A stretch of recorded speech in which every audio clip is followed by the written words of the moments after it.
बिस्मिल्लाहिर्रहमानिर्रहीम। अस्सलाम वालेकुम स्टूडेंट्स। सेकंड चैप्टर को स्टार्ट किए हुए हैं हम सेकंड ईयर मैथमेटिक्स के और डेरिवेटिव्स के बारे में पढ़ रहे हैं। आज हम डेरिवेटिव्स को डायरेक्टली जो है वो सॉल्व करने की कोशिश करेंगे। अगर आप याद करें तो पिछली जो एक्सरसाइजेस थी उसमें हमने डेरिवेटिव्स को बाय डेफिनेशन या फर्स्ट प्रिंसिपल से जो है वो सॉल्व किया था और उसके कुछ स्पेसिफिक स्टेप्स थे जिनको हमने परफॉर्म किया। आज हम सीखेंगे कि जी डायरेक्टली अगर आपने डेरिवेटिव किसी फंक्शन का लेना हो, आप रिस्ट्रिक्टेड ना हो कि जी आप बाय डेफिनेशन या बाय फर्स्ट प्रिंसिपल उसको डिफरेंशिएट करें, तो फिर कैसे हम मूव करेंगे। उसके लिए हम डिफरेंट उसके स्टेप्स हैं। आज हम फर्स्ट स्टेप को जो है वो भी पढ़ेंगे। हम पावर रूल को डिस्कस करेंगे कि जी पावर रूल कैसे अप्लाई करते हैं डेरिवेटिव्स लेते हुए। सो डेरिवेटिव्स में पावर रूल की एप्लीकेशंस क्या हैं उसको आज हम जो है वो देखते हैं। और फर्स्ट एक बड़ी सिंपल सी एग्जांपल से स्टार्ट करते हैं। हम सपोज करते हैं कि जी हमारे पास कोई एक फंक्शन पावर में लिखा हुआ एक पोलिनोमियल है, एक्स पावर n है, उसकी एक फंक्शन x है, उसकी कोई पावर n है हमारे पास जिसको हम डिफरेंशिएट करना चाहते हैं। So with respect to x differentiate करना चाहते हैं तो हम यहाँ पे d/dx लिख लेते हैं। डेरिवेटिव है विद रिस्पेक्ट टू x। सो जिस फंक्शन की पावर आपके पास अवेलेबल हो उस पर पावर रूल कैसे अप्लाई करते हैं, हम उस फंक्शन की पावर को सबसे पहले जो है वो नीचे ले आते हैं। जो भी पावर है यहाँ पे, अब हमारे पास पावर n है x की, तो उस पावर को हम पहले लिख लेंगे। n हमने जो है वो पहले राइट कर लिया। अब उस फंक्शन को दोबारा लिखेंगे x, इसकी जो भी पावर थी उसमें से एक कम कर देंगे। सो पावर रूल कैसे अप्लाई किया हमने, पहले उस पावर को हमने एज अ कोफिशिएंट फंक्शन के साथ लिख लिया। जैसे यहाँ पे n था तो n को हमने पहले एज अ कोफिशिएंट जैसे हम लिखते हैं किसी भी पोलिनोमियल में, सो n को हमने पहले राइट कर लिया। फिर उस फंक्शन की पावर में से 1 माइनस कर लिया। उसके बाद फिर जब आप पावर अब उसकी एक डिक्रीज कर चुके तो फिर जिस फंक्शन की पावर आपने डिक्रीज की है 1, उस फंक्शन का दोबारा डेरिवेटिव लेते हैं। अब चूंकि x की पावर हमने जो है वो कम की है तो पावर कम करने के बाद आगे दोबारा डेरिवेटिव लेंगे x का विदाउट पावर। पावर को अब हम नहीं लिखेंगे, पावर पे अब जो वर्क हमने करना था वो हम कर चुके। सो दोबारा देखें क्या करेंगे, पावर अगर किसी फंक्शन में इन्वॉल्व हो सबसे पहले उस पावर को राइट करेंगे और फिर उस फंक्शन को लिखेंगे और उसकी पावर में से एक कम कर लेंगे। फिर दोबारा जिस फंक्शन की पावर हमने कम की है x की पावर अब हम कम कर रहे हैं, सो विदाउट पावर x का दोबारा डेरिवेटिव लेंगे। सो x का derivative again with respect to x, और ये मैंने d/dx ऑफ x दोबारा लिख लिया।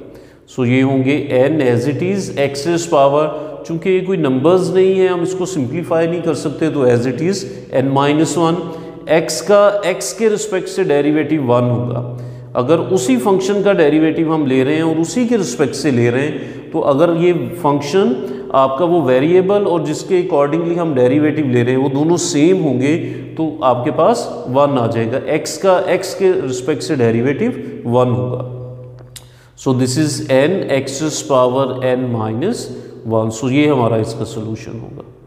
अब इससे हम क्या कंक्लूड करते हैं कि जी अगर हमारे पास जस्ट x हो और उसकी पावर कुछ ली जा रही हो तो हम ये स्टेप्स अगर ना भी करें तो डायरेक्टली भी लिख सकते हैं। कैसे, मीन्स कि अगर हमारे पास d/dx of x power n है, पावर रूल अप्लाई करें n पहले, x की पावर में से n-1 कर देंगे।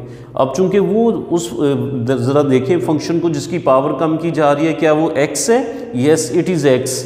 अगर तो वो x होगा तो उसका दोबारा डेरिवेटिव आप इतना सारा काम ना भी करें क्योंकि उसका दोबारा डेरिवेटिव x का x के रिस्पेक्ट से 1 ही आ जाता है और वो डायरेक्टली हमारे पास n(x पावर n-1)। तो आप अगर ये 1 भी ना लिखें डायरेक्टली उसको कर लें तो ओके। लेकिन अगर हमारे पास कोई कॉम्प्लिकेटेड फंक्शन होगा which is not x, it is bigger than x, other than x कोई हमारे पास फंक्शन होगा तो फिर आप उसका दोबारा इन्हीं स्टेप्स के साथ डेरिवेटिव लिया करेंगे।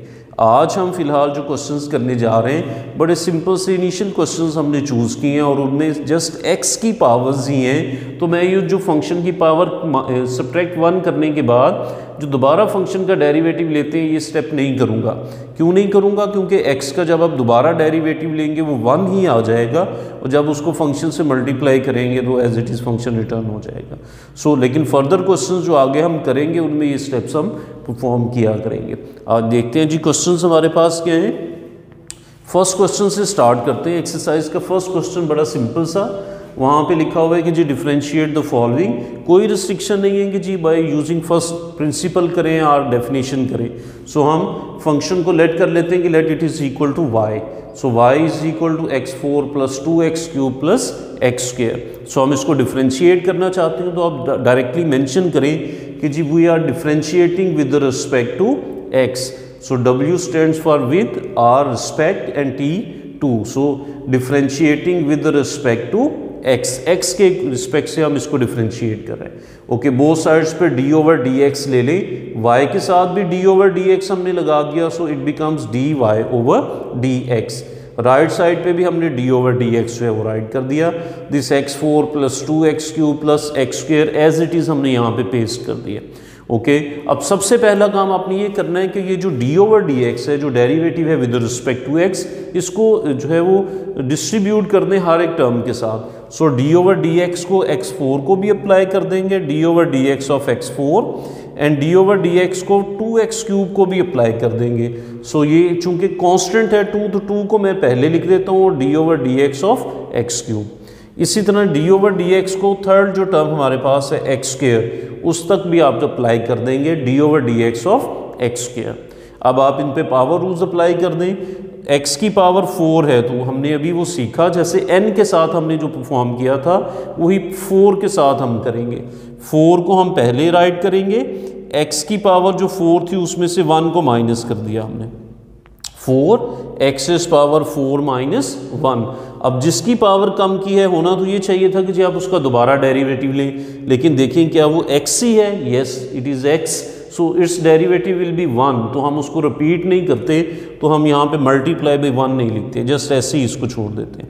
नेक्स्ट ये 2 as it is, power rule apply करेंगे, 3 हमने पहले राइट किया, x power 3 minus 1।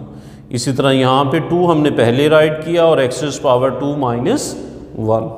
Okay, further simplify कर लें, ये 4 as it is, x power 4 minus 1 which is 3, 2 3 time is 6, and x power 3 minus 1 which is 2, 2 as it is, and x power 2 minus 1 which is 1. So this is our answer. So simple steps हैं। इसी तरह next question को भी observe कर लेते हैं कि जी power rule वहाँ पे कैसे अप्लाई करते हैं। यहाँ पे जो फंक्शन है उसकी पावर्स नेगेटिव हमें दी हुई है, और एक कांस्टेंट फंक्शन, कांस्टेंट टर्म भी हमें दे दी। तो कांस्टेंट्स का डेरिवेटिव हम प्रीवियस एक्सरसाइज में देख चुके हैं। बाय फर्स्ट प्रिंसिपल हमने देखा कि कांस्टेंट फंक्शन का डेरिवेटिव 0 होता है, उसमें x होता ही नहीं, सो इसलिए उसमें कोई उसमें वेरिएशन नहीं है। So with respect to x उसकी डिफ्रेंशिएशन करें तो वो 0 होगी। सो आइए देखते हैं चाहिए कैसे हम करेंगे। सबसे पहले तो हम differentiating with respect to x both sides पे अप्लाई कर दें, इधर भी d/dx y के साथ भी और राइट साइड पे भी सारी टर्म के साथ d/dx आ गया। ओके, अब इस d/dx को फर्स्ट टर्म को भी हमने प्रोवाइड कर दिया, d/dx of x power minus 3, and second term को भी अप्लाई कर दिया। 2 साथ मल्टीप्लाई हो रहे थे, तो ये कांस्टेंट के साथ एक x वाला फैक्टर अवेलेबल है, तो इसलिए इस कांस्टेंट को बाहर लिखा और डेरिवेटिव जस्ट इस x वाली टर्म का। इसी तरह डेरिवेटिव को थर्ड टर्म 3 को भी अप्लाई कर दें, लेकिन अब 3 के साथ तो कोई x नहीं है कि हम 3 को पहले लिख लें और x पे डेरिवेटिव अप्लाई कर दें। सो जस्ट 3 ही है, तो हम d/dx ऑफ 3 ही लिख देते हैं। पावर रूल अप्लाई कर दें, इस -3 को पहले लिख लें, x पावर -3 में से भी हमने -1 कर दिया, जो भी पावर थी उसको हम फ्रंट पे ले आए और उसमें से 1 को माइनस कर दिया, +2। यहाँ पे भी ये पावर -3/2 है, इसको हमने नीचे राइट किया, x पावर इसमें से 1 को माइनस कर लिया, और कांस्टेंट का डेरिवेटिव 0 होता है। ये आप याद रखेंगे कि d/dx x के रिस्पेक्ट से अगर किसी कांस्टेंट टर्म का डेरिवेटिव लेंगे तो इट इज़ 0। सो x के रिस्पेक्ट से c मीन्स कोई भी और टर्म लिखी हुई है which is independent of x, उसका आप डेरिवेटिव 0 लिखेंगे। अब चूंकि कांस्टेंट टर्म हमारे पास 3 है, तो 3 का डेरिवेटिव 0 हो जाए। नेक्स्ट फर्दर सिंप्लीफिकेशंस हैं, ये -3 as it is, x power -3 and -1 becomes -4, plus minus -2 और 2 कैंसिल हो जाएंगे, इट रिमेन्स 3 x पावर। यहाँ पे चूंकि फ्रैक्शंस हैं, एलसीएम ले लें, 1 के नीचे हमारे पास 1 ही होगा, 2 और 1 का LCM 2, so it is -3, 2 1 time is -2, so ये as it is. -3x⁻−5/2। So negative powers appear हो गई हैं। आप नेगेटिव पावर्स को फ्रैक्शंस में डिनोमिनेटर्स में लिख सकते हैं। सो ये -4 को भी -3/4 और -3/x⁻, ये जो -5/2 थे इसको भी डिनोमिनेटर में ले जाएंगे तो नीचे जाके ये पावर पॉजिटिव हो जाएगी। फर्दर 3 इसमें से कॉमन भी ले सकते हैं। सो ये एक्चुअली आज की प्रैक्टिस हमारी इस पावर रूल की है कि जी अगर x की टर्म्स में हमारे पास पावर्स इन्वॉल्व हो जाएंगी या जो भी फंक्शन दिखा हुआ है उसमें अगर पावर्स होंगी तो आप पावर रूल कैसे से अप्लाई करेंगे। तो ये सिंपल क्वेश्चंस थे। नेक्स्ट हम ज़रा थोड़े से कॉम्प्लिकेटेड क्वेश्चंस को जो है वो डिस्कस करते हैं।